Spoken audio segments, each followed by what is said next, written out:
कहते हैं कि अमीर की बेटी अगर रात को 3 बजे घर लौटे तो उसे फैशन कहा जाता है, और गरीब की बेटी अगर किसी से हंस के बात कर ले तो उसे बदचलन कहा जाता है। ऐसा ही कुछ हो रहा था नीलेश के साथ। उसकी गरीबी और मजबूरियों ने उसे आज सही होते हुए भी गलत साबित कर दिया था। बेबसी में बेचारा जैसे तैसे कटवरिया सराय पर इंतजार करने लगा शाम होने का। उसके दिमाग में हजारों तूफान चल रहे थे। मसलन, अगर दूसरी ट्यूशन नहीं मिली तो क्या होगा? क्या उसे दिल्ली छोड़ना पड़ेगा? आगे की पढ़ाई कैसे होगी? वगैरह वगैरह सोचते विचारते शाम हो गई। वो कमरे से नीचे उतरकर कुआं नंबर 1 पर बैठ गया और रजत और पिंटू का इंतजार करने लगा। शाम को कटवरिया सराय एक अलग ही रंग में सरोबार हो जाती। लड़के लड़कियों का जमावड़ा, सबके अपने अपने दोस्तों के ग्रुप, कोई चाय सुट्टा के साथ करते हुए डिस्कशन, कोई आईएफटी के पास ढाबों पर जाने की प्लानिंग करते हुए, तो कोई जेएनयू या आईआईटी में टप्पा मारने की। ऐसी लोकेशन शायद ही पूरी दिल्ली में ढूंढने से मिले। बैक साइड में आईआईटी, राइट साइड में जेएनयू, लेफ्ट साइड में एनसीईआरटी, फ्रंट साइड में आईएफटी और संजयपुर। नीलेश के विचारों में भंवर में एक डर ये भी उठता था, अगर किसी तरह दिल्ली में रह भी गया तो क्या कटवरिया सराय तो नहीं छूट जाएगा। उसकी इसी उधेड़ बुन में कब शाम हो गई उसे पता ही नहीं चला। उधर से रजत आता दिखाई दिया। उसे देखकर नीलेश के अंदर एक सुकून की सांस आई। जैसे ही रजत पास आया, नीलेश के अंदर बड़ी बेचैनी थी उसे सब कुछ बताने की, और वो बेताबी में सब बताने ही वाला था कि रजत ने पहले ही उसे बोल दिया, मुझे सब पता है। कैसे? नीलेश ने चौंकते हुए पूछा। पिंटू भैया ने बताया था। अच्छा हाँ, उन्हें तो पता ही होगा, लेकिन पिंटू भैया है कहाँ? बड़ी उत्सुकता से नीलेश ने पूछा। आ रहे होंगे, रजत ने बड़े ठंडे तरीके से जवाब दिया। लेकिन यार, मेरी गलती क्या थी? मुझे ये समझ नहीं आ रहा। अगर वो नहीं भी थी उसके साथ तो मना कर देती, इतना क्या भड़क गई? रजत ने गहरी सांस ली और उसके बाद बोलना शुरू किया। ये बड़े लोगों का ईगो बहुत हाई होता है। वो तुमसे अच्छे से बात क्या कर लेते हैं, तुम तो उन्हें अपने आप के बराबर ही समझने लगे।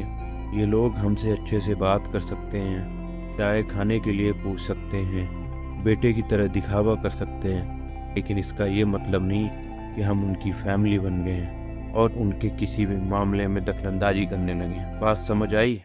नीलेश बेचारा बेबसी में सर ही हिला रहा था। उसके अंदर कहीं ना कहीं ये गिल्ट तो था ही कि उसे क्या जरूरत पड़ी थी ये सब पूछने की।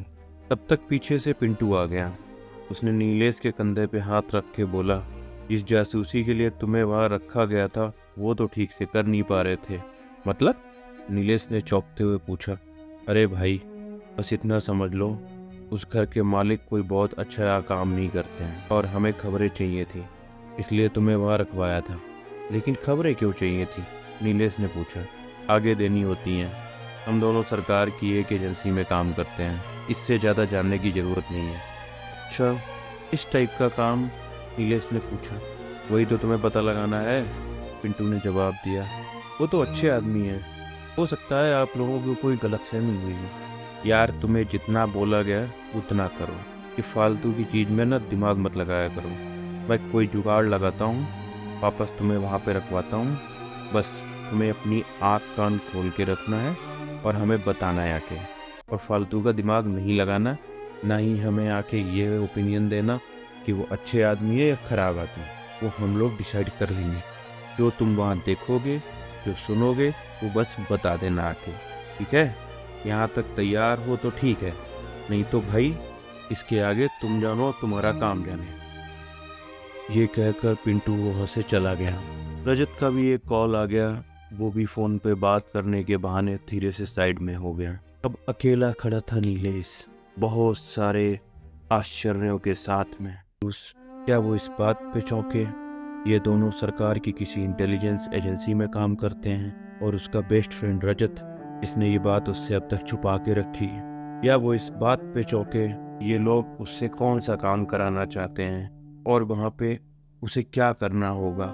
कहीं वहाँ के लोगों को पता तो नहीं चल जाएगा कि वो वहाँ पर उन लोगों की जासूसी कर रहा है? इन्हीं विचारों के बेवर में उसके दिमाग में एक बात और भी आ रही थी। पिछले कुछ दिनों में नीलेश उस परिवार के साथ काफी घुल मिल गया था।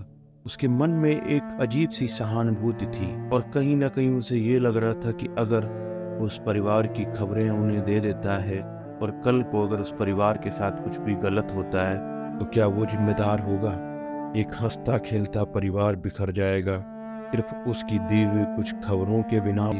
सही और गलत के बीच का फासला उसे समझ नहीं आ रहा था और वो एक अजीब सी कसम में फंस चुका था।